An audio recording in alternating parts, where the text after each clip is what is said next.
तो देखिए, आज सुबह सुबह आम जनता के लिए इसे बुरी खबर ही कहा जाएगा, क्योंकि तेल के दामों में फिर से इजाफा हुआ।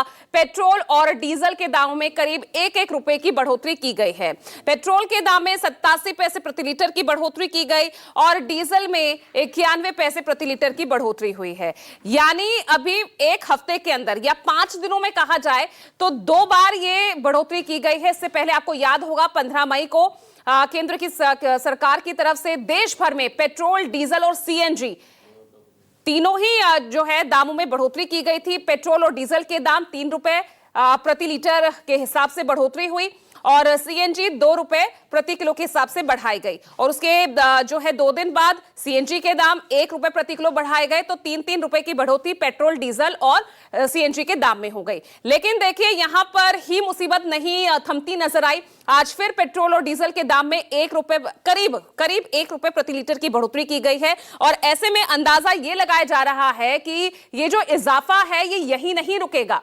ये झटका लगातार जो है आम आदमी को आगे भी लग सकता है, क्योंकि पेट्रोलियम कंपनीज को जिस तरह से नुकसान हो रहा है उसका आकलन जिस तरह से किया जा रहा है, तो उसके मुताबिक तो 10 से 12 रुपए प्रति लीटर की बढ़ोतरी हो सकती है आने वाले दिनों में और इसलिए धीरे धीरे करके हर हफ्ते आपको यह झटका झेलना पड़ सकता है। तो क्या वाकई यह स्थिति है? क्योंकि आज बड़ी खबर यह भी आई, क्योंकि जो कच्चे तेल के दाम जो कल तक $110 प्रति बैरल थे, आज उसमें भी कमी देखी गई है। क्योंकि आज राष्ट्रपति ट्रंप ने जो ईरान पर हमला करने वाले थे उस हमले को टाल दिया है। एक ये राहत जिसका असर सीधा कच्चे तेल के दामों पर पड़ा और उसमें जो है यहां पर गिरावट देखने को मिली है। अब उसका असर भी नहीं दिखा और दूसरी तरफ जो रूस से जो तेल भारत खरीदता था उसमें भी अब 30 दिनों की और छूट यहां भारत को अमेरिका की तरफ से मिल गई है। तो यहां पर ये 2 जो है राहत की खबरें भारत के लिए आई, लेकिन आम जनता के लिए बुरी खबर है कि यहां पर तो उसे बढ़े हुए तेल की कीमतों का सामना करना पड़ेगा, झेलना पड़ेगा। और समझ जाइए, तेल के दामों में बढ़ोतरी होना इसका मतलब सीधे सीधे सब्जी, किराना सब महंगा हो जाएगा, आपका रसोई बजट बढ़ जाएगा, आपका बजट हिल जाएगा। तो अब ऐसे में आने वाले दिनों में और कितनी मार यहां आम आदमी को झेलनी पड़ सकती है, आज इसी पर हम चर्चा करेंगे। क्योंकि इस बीच कुछ ट्वीट्स भी यहां पर आए हैं, जिस तरह से विपक्ष जो यहां पर हमलावर होता हुआ लगातार ही दिख रहा है। मल्लिकार्जुन खड़गे ने लिखा कि अगर पीएम मोदी चुनाव से पहले पेट्रोल, डीजल समेत बाकी चीजों के दाम बढ़ा देते तो उन्हें बड़ा नुकसान होता। अब ना जनता पर एहसान जताइए, ना यहां पर बतखी छाटिए। अगर आपके मित्र मोदी ने अमेरिका के सामने हमारी एनर्जी सिक्योरिटी को गिरवी ना रखा होता तो आज हालात कुछ और होते।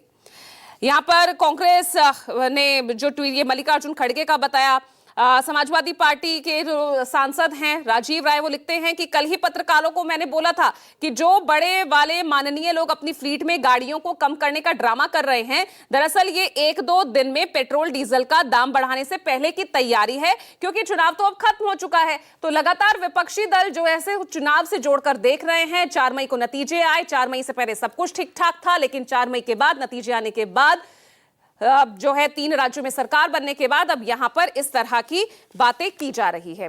तो अब क्या कुछ बयान आए हैं, पहले वो सुन लीजिए, फिर आगे बढ़ते हैं।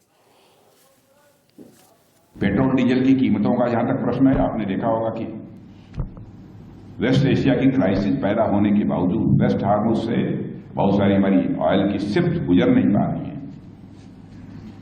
फिर भी मैं अपने प्रधानमंत्री की तारीफ करना चाहूंगा कि उन्होंने पेट्रोल डीजल की कीमत उस समय नहीं बढ़ने दी।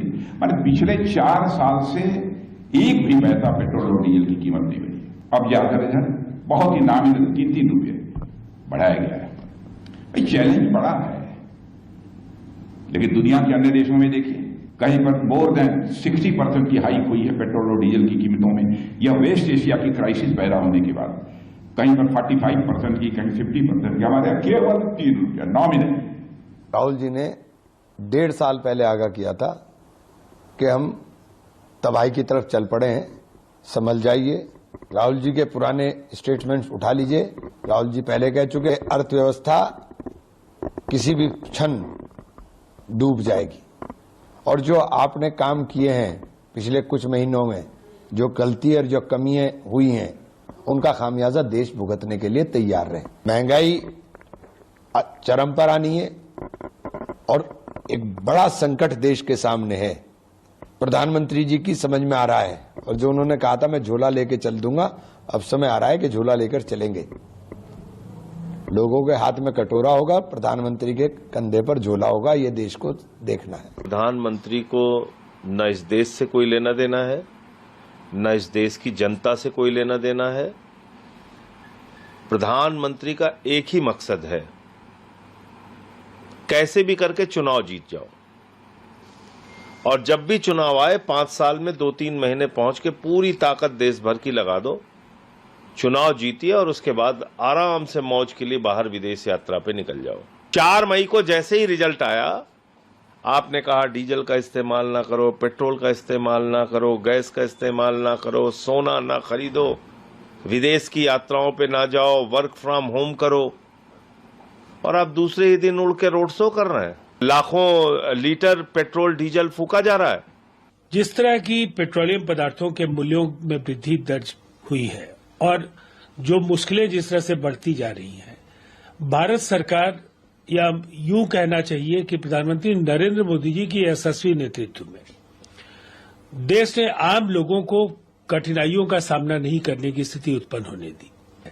तो ये जरूर कौन क्या कहता है उसे महत्वपूर्ण है कि हमारी विवेकशील जो जनता है उसे धैर्य के साथ इस मुश्किल का सामना करने के लिए खुद को तैयार करना चाहिए और देश की मदद करनी चाहिए। अभी जो पेट्रोल का एक्सपोर्ट पर एक्साइज ड्यूटी है, आपने उसको कट डाउन कर दिया, लेकिन देश के गरीब जनता पर आपने थोप दिया।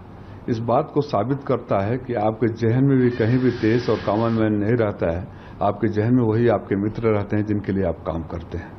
अब माननीय प्रधानमंत्री जी को चुनना चाहिए कि देश बड़ा है या वो मित्र बड़े हैं। देश के बाकी 80 करोड़ लोग जिनको आप 5 किलो राशन पर जिंदा रखे हैं, उनके लिए 1 रुपया भी मायने रखता है।